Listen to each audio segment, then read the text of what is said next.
Welcome back to Midnight Signal AI. Today is 2026-0517, and we have a packed rundown. OpenAI pushing deeper into finance, fresh model releases from the open weight world, a new twist in the Altman Musk saga, and a security story that shows how fast the defensive side of AI is moving. It is one of those days where the headlines are all pointing in different directions, but they connect around the same theme. AI is no longer just a chat product. It is finance, infrastructure, security, and workplace automation all at once. Let's start with the biggest product move. According to GSMAarena.com, OpenAI has launched ChatGPT Finance, and the headline feature is that users can connect their bank accounts. That is a major step beyond simple advice or budgeting prompts. And that immediately changes the trust equation. Once an AI assistant can see financial data, the question is not just what it can do, but what permissions it should have, how data is stored, and how clearly the user understands the risks. Exactly. The value proposition is obvious: better spending insights, faster planning, maybe more personalized recommendations, but the stakes are also obvious. Finance is one of the most sensitive categories of personal data, so OpenAI is moving into a space where product convenience and privacy concerns are inseparable. It also signals where the consumer AI market is heading. The basic chatbot layer is getting crowded, so the companies that win will be the ones that can plug into real workflows. Finance, calendars, email, code, and documents are the battlegrounds now.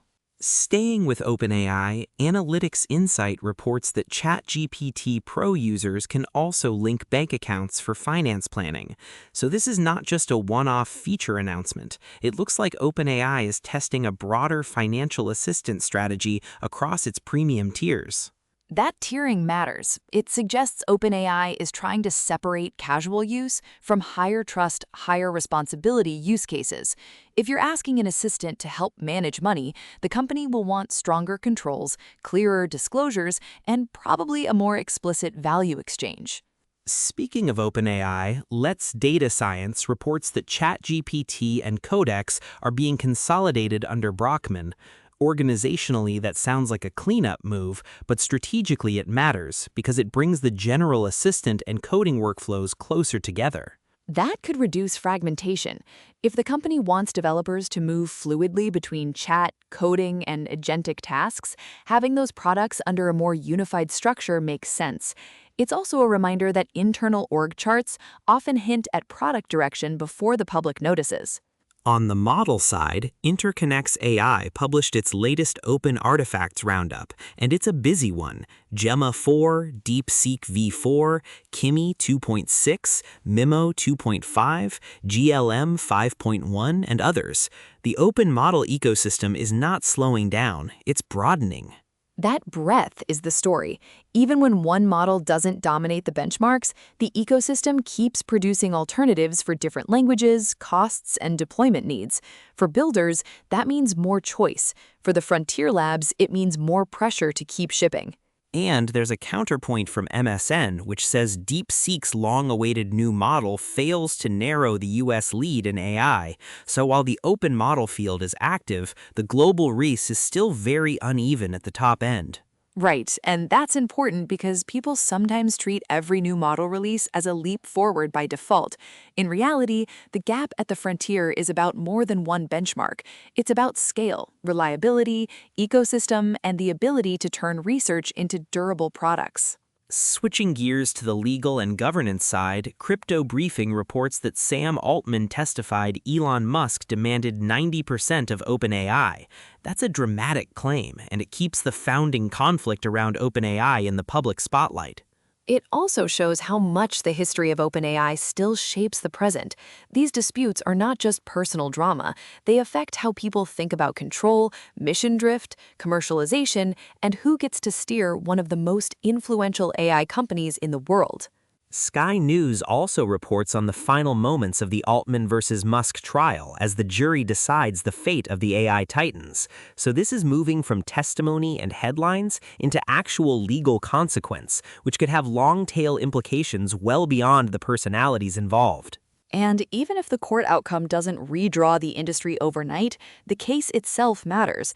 It forces a public record on questions that usually stay inside boardrooms: who promised what, who controlled what, and how much of AI's future is shaped by early governance decisions. Now for a very different kind of AI story. Tom's Hardware reports that Anthropic AI helped security researchers discover a first Apple M5 memory exploit, giving root access on macOS and bypassing memory integrity enforcement.